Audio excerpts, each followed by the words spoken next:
ચાલો સરસ મજાનું ફૂલ બનાવી દો.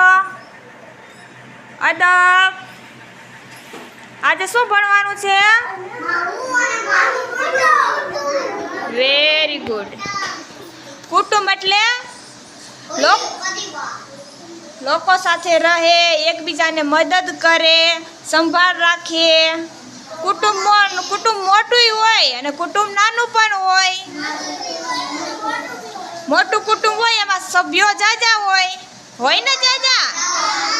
દાદા હોય, દાદી હોય, મમ્મી, પપ્પા, કાકા, કાકી, મોટા પપ્પા, મોટા મમ્મી, ભાઈ, બેન, પછી હોય. આ મોટું કુટુંબ હોય એમાં સભ્યો જાજા હોય ને જાજા. અને નાનું કુટુંબ હોય એમાં મમ્મી, પપ્પા અને ભાઈ. ઈ નાનું કુટુંબ.